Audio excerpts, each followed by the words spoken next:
Premier thème aujourd'hui, on attaque tout de suite, chers amis, c'est la question du fichage. Alors, le fichage, le premier des fichages que nous allons traiter aujourd'hui, c'est un décret, c'est le décret du 2 décembre 2020. Alors, ce décret est passé un tout petit peu comme une lettre à la poste, parce que c'est un décret. Si c'était une loi, il y aurait eu certainement de grandes discussions au sein de l'enceinte parlementaire, mais les décrets sont faits en catimini et ne sont pas discutés. On les connaît quand ils apparaissent au grand jour, quand ils sont publiés. Et ce décret, c'est le décret qui a bouleversé complètement, mais qui a aggravé la captation des informations concernant les problèmes liés aux personnes, et là il y a un élargissement qui fait peur, les personnes qui portent atteinte à la sécurité. Ça veut dire, c'est de glaner pour l'État le maximum d'informations. Bon, on savait l'existence des fiches S. Les fiches S, effectivement, c'est le fichage des personnes qui sont reconnues pour être des terroristes ou des personnes qui peuvent, dans leur activité, le devenir. Et donc, ces fiches S sont des personnes qui sont particulièrement dangereuses pour la République et l'État en matière notamment religieuse. Et nous connaissions le fameux fichier Edwige, qui était un fichier de la police, qui déjà, c'était en 2008, en tollé, on avait bloqué les informations, et là, on a fait rentrer par la fenêtre ce qu'on avait sorti par la porte.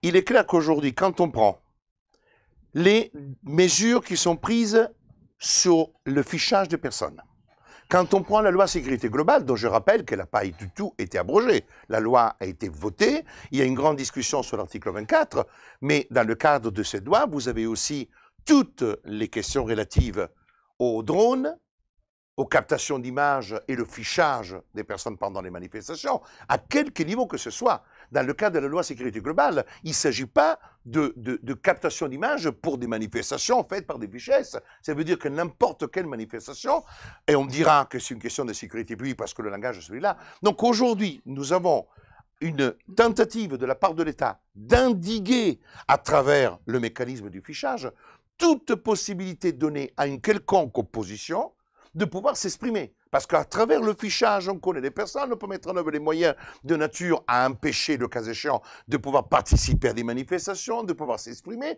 parce que n'oublions pas qu'il y a des dispositions qui concernent le Code de la sécurité intérieure, qui sont des dispositions qui n'ont rien à voir avec la justice au sens pur du terme, mais des mesures qui sont administratives. Je rappellerai aussi, et regardez bien, que dans le cadre de ce nouveau décret, on y associe aussi les personnes qui peuvent être dangereuses pour le sport. Donc, vous imaginez un peu l'équivalence qu'on peut avoir de mettre sur un même pied quelqu'un qui peut troubler un hooligan, nous disons ce terme-là, dans le cas du sport, et les personnes qui peuvent apporter atteinte à la sécurité. Ce qui atteste bien que quand même, il y a une vision extrêmement large des problématiques posées par la sécurité publique. Donc, ça veut dire simplement que je me sens personnellement visé comme beaucoup d'autres. Nous en avons parlé avec d'autres lanceurs d'alerte. Donc, il est clair qu'aujourd'hui, le gros souci, c'est que le Conseil d'État a été saisi. Et le Conseil d'État a validé ce décret. Donc, étant un décret, et ils sont très malins, étant un décret, alors que pour moi, il échappe complètement à ce qui est le domaine de l'exécutif, mais qui doit faire l'objet d'une disposition légale, avec le décret, vous avez une seule unique juridiction. C'est la juridiction administrative. Donc, on connaît très bien les tenants et les aboutissants. Et je le réitère toujours que le Conseil d'État n'est pas une juridiction. Ce sont des fonctionnaires qui siègent. Ce sont des fonctionnaires qui statuent. Donc, automatiquement, ce sont des fonctionnaires qui n'ont rien à voir avec la fonction de juger, c'est-à-dire des tiers impartials et désintéressés. On va venir aux questions sur ce premier thème parce qu'on passera ensuite du fichage des personnes qui peuvent atteindre à la sécurité au fichage en matière médicale. De toute façon, aujourd'hui, nous voyons bien qu'il y a une chasse aux sorcières hein, sur tous les médias. Dire, de toute façon, celui qui est déclaré complotiste, c'est celui qui n'adhère pas finalement à la doctrine d'un ministère de la vérité orwellien qui a été mis en œuvre.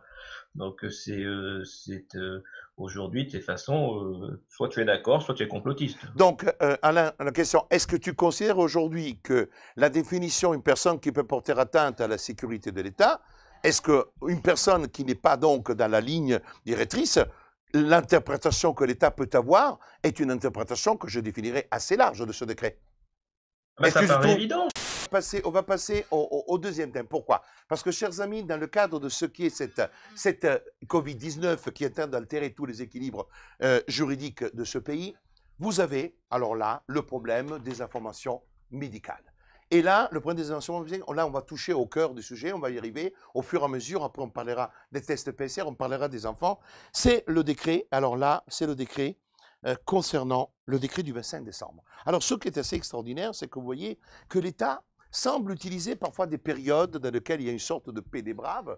C'est la paix des braves, c'est-à-dire la paix tout simplement. C'est le 25 décembre, c'est le jour de Noël. Et le jour de Noël, comme par hasard, l'exécutif travaille. Il nous publie un décret, qui effectivement pas été écrit le 25 décembre, certainement, dans lequel on permet le traitement du système informatique du vaccin, ce qu'on appelle vaccin Covid.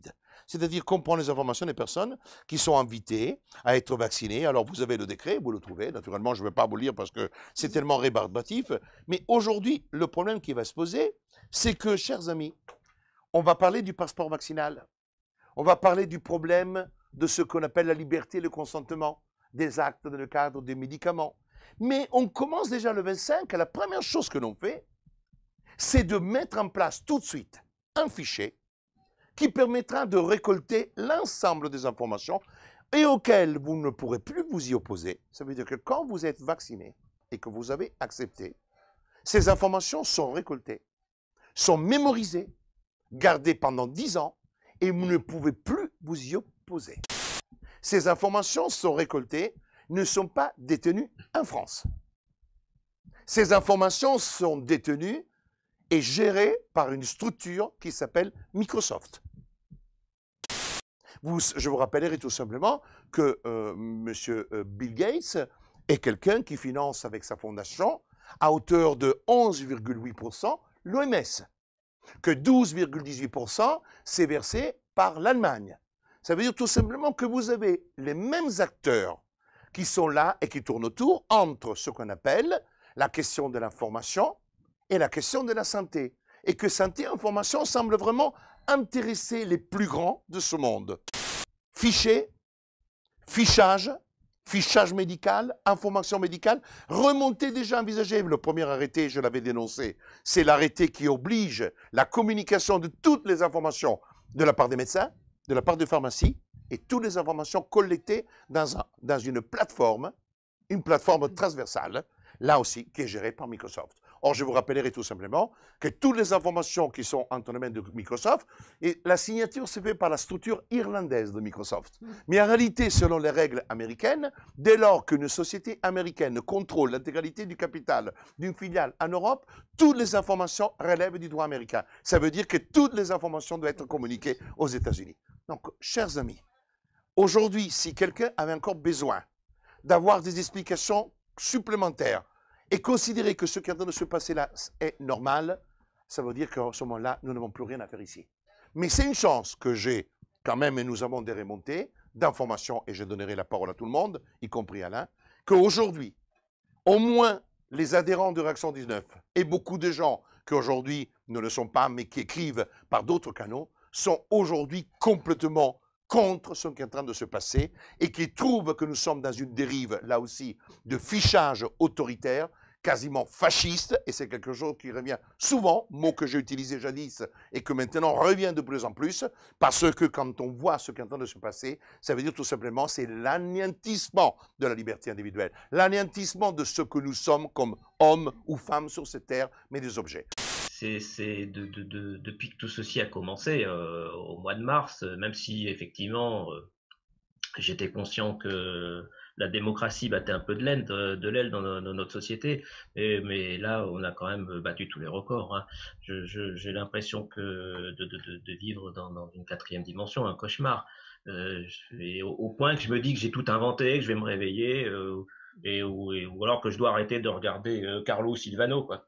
Mais en fait, je suis terrorisé, quoi. Je j'arrive pas à saisir, à comprendre comment finalement on a réussi à convaincre toute cette population de porter des masques. Uniquement parce qu'une autorité l'a demandé. Et là donc l'autorité nous demande de nous vacciner, l'autorité va finalement récupérer toutes nos données pour en faire ce qu'elle veut. Et puis voilà, donc on a une population qui suit. De là, donc c'est-à-dire que finalement ce qui est délirant, c'est à la fois qu'on ait perdu qu'on n'ait plus de parlement, hein, voilà, il n'y a pas eu de débat sur le bien fondé de toutes ces mesures, les confinements, ces fichages, ces tests, ces masques, etc. Mais et le débat, de toute façon, qui n'aura pas lieu demain non plus pour savoir si on va finalement imposer un passeport vaccinal. Pour moi, c'est terrible, quoi.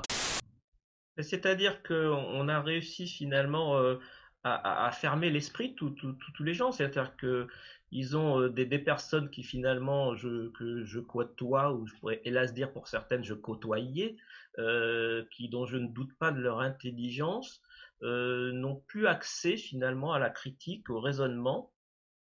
Et donc, voilà, on se met finalement à gober, à boire finalement toute cette terreur qui nous est balancée tous les jours depuis des mois, et on en arrive finalement, on en arrive à avoir peur, c'est-à-dire que voilà, il y a des gens qui aujourd'hui ont peur de mourir, tout simplement. Voilà, mais ils ont même plus, si vous voulez, cette capacité à se poser les questions, et on en revient finalement aussi un petit peu au sujet précédent, c'est-à-dire que le mot complotiste, c'est pas un hasard, c'est-à-dire que le mot complotiste, c'est le mot qui dédouane.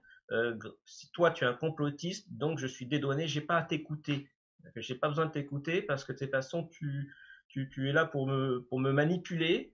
Et donc le complotiste est assimilé finalement à une forme de pervers narcissique avec qui il faut surtout pas rentrer en communication parce que il va finir par me rouler et puis il va finir par me convaincre que cette épidémie elle est peut-être pas terrible et que peut-être que je vais pas mourir alors qu'en réalité c'est un fléau terrible et que nous allons tous y passer. Pour moi aujourd'hui il n'y a plus de médias. Les médias ne sont que des porte-paroles. Je veux dire, il n'y a plus aucun travail, à part évidemment quelques rares journaux comme par exemple France Soir. Mais je veux dire, aujourd'hui, ils ne font que répéter une parole. Voilà, et je veux dire, si vous voulez savoir ce qui va se passer demain, moi je vous conseille d'écouter BFM. Hein, vous saurez quelles sont les prochaines décisions du gouvernement. Donc, je crois, si vous voulez, qu'on n'en est même plus au stade où, si vous voulez, où finalement on peut plus discuter avec quelqu'un, on peut pas argumenter, mais parce que finalement, surtout ne m'en parle pas, surtout comme s'il y avait surtout ne me réveille pas. Parce que si tu me réveilles, il va peut-être falloir que je prenne des décisions, il va peut-être falloir que je décide d'agir, que je sais pas si je dois descendre dans la rue ou je ne sais pas, mais surtout laisse-moi dans cette illusion du mensonge, laisse-moi croire à quelque chose que finalement au fond je suis pas certain de croire. Cette année, ce qui est terrible, c'est que non seulement on assiste d'une certaine façon au décès des droits de l'homme, mais on assiste aussi au décès de la science. C'est-à-dire que aujourd'hui, le fait scientifique n'est plus du domaine de la démonstration ou de l'étude. Le fait scientifique devient une opinion. Une opinion. C'est-à-dire que celui qui va dire, par exemple, le masque vous protège, émet une opinion, et celui en face qui va vous sortir 200 études dans lesquelles on arrive à la conclusion que le masque dans une population générale ne sert à rien, va être aussi finalement sur le même pied, et on va aussi considérer que c'est une opinion et non plus un fait scientifique. Les Français ont demandé l'État, la présence de l'État. J'en parlais tout à l'heure, on demandait la présence de l'État. Donc à partir du moment que l'État a dit, tu veux que je m'occupe tout de toi, que je sois ta nurse, que je sois ton babysitter, ton papa, donc tu ne peux pas d'un côté me demander des indemnités de chômage, des aides, des allocations pour vivre, et après, en contrepartie, tu veux la liberté. Non, dès lors que l'État donne, il te rend débiteur, ça s'appelle le potlatch, c'est la théorie de l'échange. Vous savez, quand vous êtes invité dîner chez quelqu'un, le premier réflexe que vous avez, qu'est-ce que je vais porter à la patronne, à la maîtresse de maison? Et vous dites, je vais chercher une bouteille. Ça veut dire que la meilleure manière de vous rendre débiteur, c'est de vous donner quelque chose. Ce n'est pas de vous endetter nécessairement. Je te donne des allocs. La démonstration est, pour répondre aux Français, que vous avez des millions et des millions de chômeurs, mais vous n'avez quasiment jamais une manifestation de chômeurs. Parce qu'un chômeur en France, maintenant peut-être les choses vont changer, mais jusqu'à là, les chômeurs se sont pas mis à protester contre le système. Parce que c'est un système qui, effectivement, évite toute protestation. L'État-providence que cet État qu'on parle, c'est l'État qui permet aux gens, qui permet au peuple, à l'État d'endormir les peuples, de faire ce que les Romains faisaient en donnant du pain et des jeux. Juste pour vulgariser un peu tout ce que tu dis, parce que tu utilises des grands mots, mais en gros, là, l'État a, tout au long de ces années, infantilisé le peuple. C'est pas infantilisé, il a rendu dépendant, il a rendu esclave, mais c'est dans l'histoire du monde.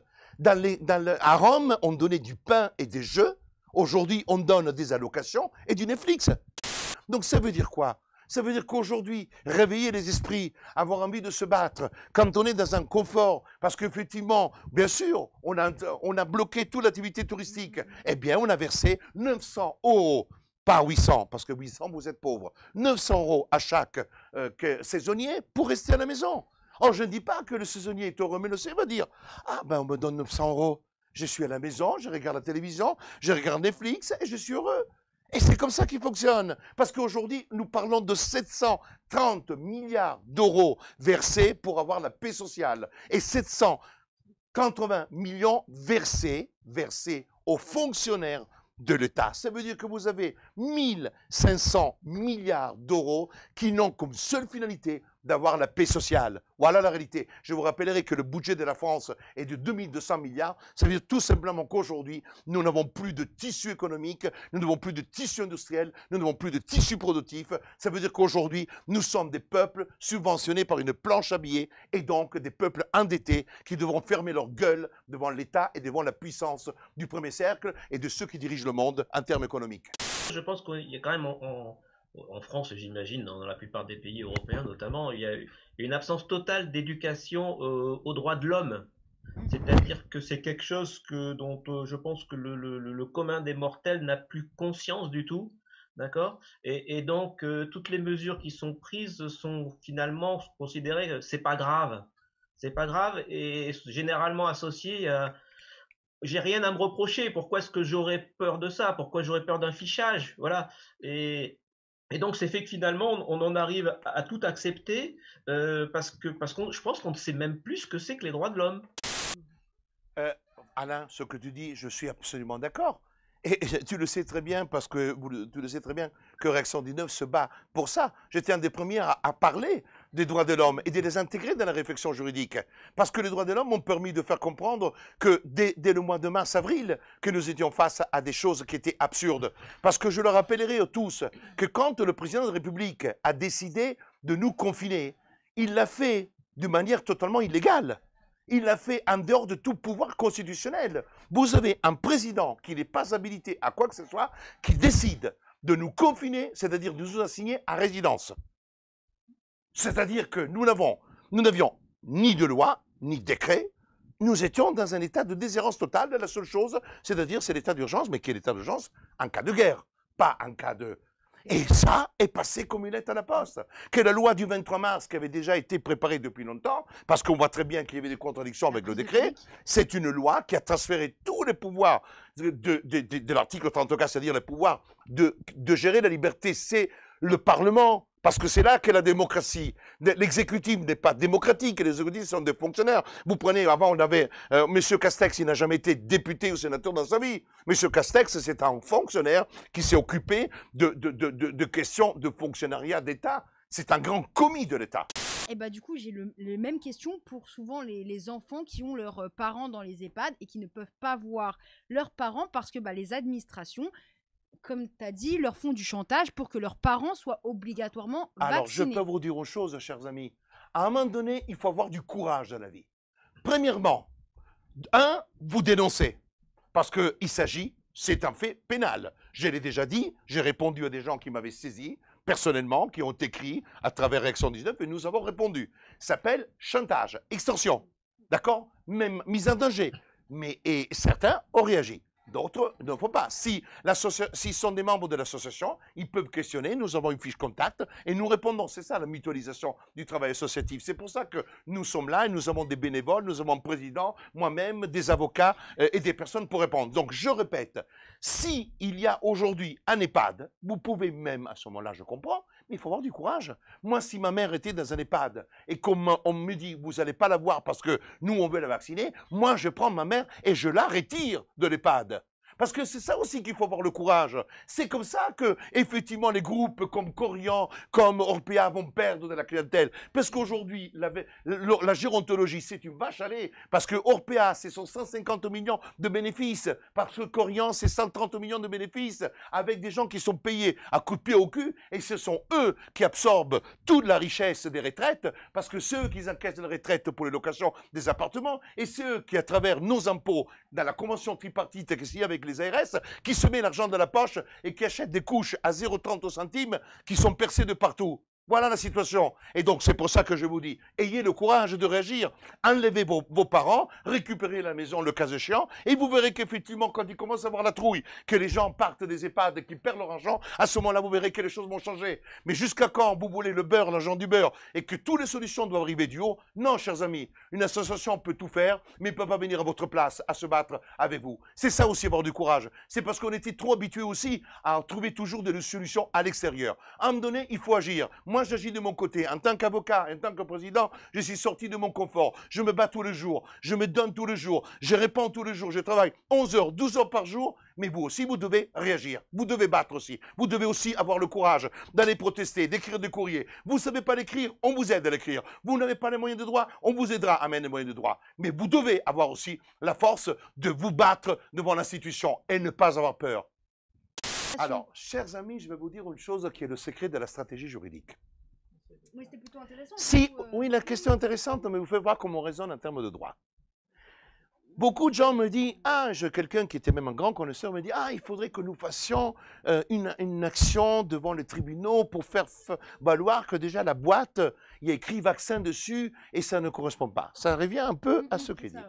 Eh bien, je vous donne la réponse tout de suite. Probabilité de gagner à référé, 0 coupé. Parce que déjà, il faut voir si nous sommes devant un trouble manifestement illicite ou de nature à justifier l'urgence qui permet à un juge de modifier la nomenclature d'une boîte. Donc déjà, vous faites ça, vous prenez une irrecevabilité, le laboratoire va dire, voyez, ils ont saisi et ils ont perdu. Et là, tu passes pour un con. Ça veut dire que eux, ils ont la possibilité de faire dire sur toutes les chaînes de télévision que le référé que Réaction 19 a entrepris pour faire changer le mot vaccin de la boîte a été perdu. Et là, tu es mort. Ta crédibilité est détruite. Parce que, va dire, voilà, regarde, il est tellement nul de faire un référé, il était déclaré irrecevable. Parce que les gens ne comprennent pas. L'irrecevabilité, c'est un détail, c'est pas un jugement au fond. Et après, tu démarres ta procédure au fond et tu attendras des années. Il n'existe, et ça je le dis de manière très claire, aucune preuve qu'il y ait une modification naturelle du virus du SARS-CoV au SARS-CoV-2. Il n'y a pas de preuve, parce que même l'étude qui a été faite et qui a été publiée le 30 janvier, sur laquelle tout le monde s'est fondé, a donné que la modification du virus SARS-CoV, un SARS-CoV-2 qui génère la COVID-19, aurait été l'objet d'une modification découlant d'une chauve-souris avec une connexion d'un pangolin. Vous avez une approximation à autour de 70%, exactement de 73%, sur le fameux TGA13 qui aurait multiplié la capacité du SARS-CoV pour pouvoir effectivement pénétrer dans les cellules. Mais pour le moment, cette preuve-là n'est pas une preuve irréfutable qui puisse dire que le virus est d'origine naturelle. Donc à partir du moment que vous n'avez pas la preuve qu'un virus est d'origine naturelle, on peut aussi chercher la preuve que peut-être il ne l'est pas. D'autres l'ont affirmé. Moi, je ne suis pas là pour affirmer des choses dont je n'ai pas la capacité, mais il est clair qu'aujourd'hui, on s'approche. Merci, Carlo. En fait, je pense que... Alors, tout ça, de toute façon, on est bien d'accord qu'il y a une manipulation terrible qui est faite, mais cette manipulation, elle peut se faire parce qu'elle repose encore une fois sur cette peur. D'accord? C'est-à-dire que si les gens n'avaient pas peur de mourir ou peur que leur grand-mère décède, je pense qu'ils seraient pas en train de... Je pense qu'ils auraient ouvert les yeux sur ce qu'on est en train de nous faire. Soyons raisonnables 2 secondes. Je veux dire, si c'était la Corée du Nord qui avait mis en place ces mesures, mais je veux dire, tous les journalistes de France et de Navarre seraient en train de tomber sur le dictateur, qu'oserait faire un truc pareil. D'accord? Mais là, ici, évidemment, comme nous, on est les gentils, ça peut pas arriver. Donc je crois qu'il y a quand même un travail qui est, je ne sais pas comment on peut le faire, hein, c'est-à-dire que il faudrait quand même qu'on puisse, je crois que pour ouvrir les yeux, il faut pouvoir débrancher la peur. Et ça veut dire que comme tu as répété, voilà, on répète régulièrement et tu répètes notamment que c'est pas un vaccin, etc., c'est qu'une expérimentation. Moi, je crois qu'il faudrait quand même rappeler régulièrement que, bah, que c'est un gentil virus, hein, je veux dire, ce coronavirus. Ben, en fait, je voulais dire que finalement, même si le terme est certainement, il est impropre, mais en fait, moi, je trouve que, en fait, c'est un gentil virus et c'est un virus darwinien. C'est-à-dire qu'il tue, en toute petite quantité, il tue quoi? Des malades et des vieux. Ah mince, j'ai recommencé. D'accord? Et des personnes âgées qui ont dépassé leur espérance de vie, quoi. Il faut voir que ce fléau, au 14 janvier, si on regarde les chiffres, hein, je veux dire, quand même 99,9% des Français quand même survécu à la peste noire là. Donc, en fait, voilà, encore une fois, je vais choquer, ça me déplaît pas, hein. Mais ce virus, il fait que de la sélection naturelle, quoi.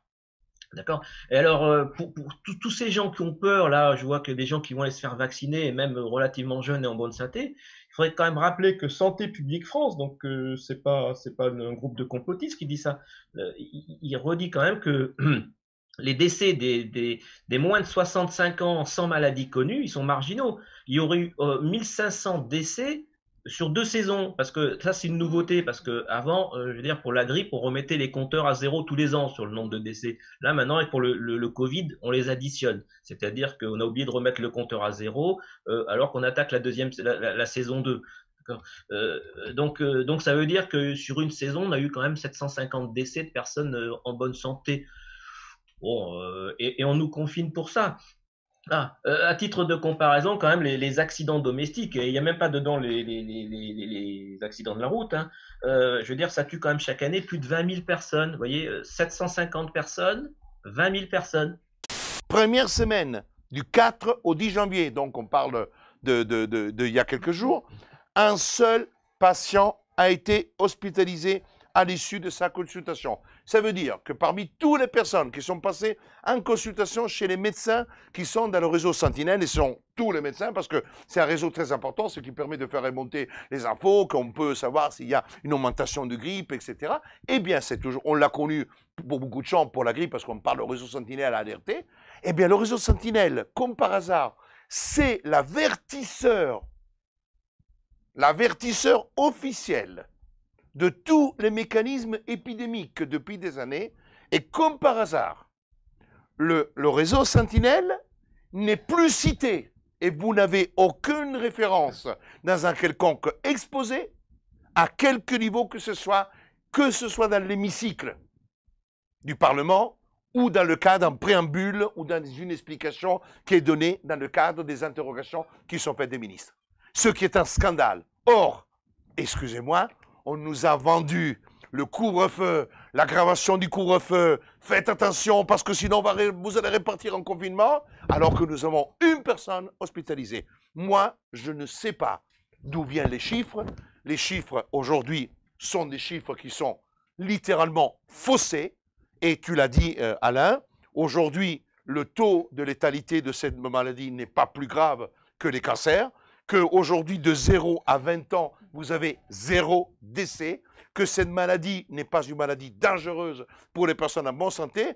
Et là, j'ai rejoint Alain quand il parle de peur. On sent quand même que les gens subissent tellement la pression quotidienne, propagandiste, que leur dire « vous n'êtes pas obligé de vous vacciner, qu'il n'y a pas de disposition », on me dirait quasiment qu'il faudrait que je me coupe les veines pour que les gens croient.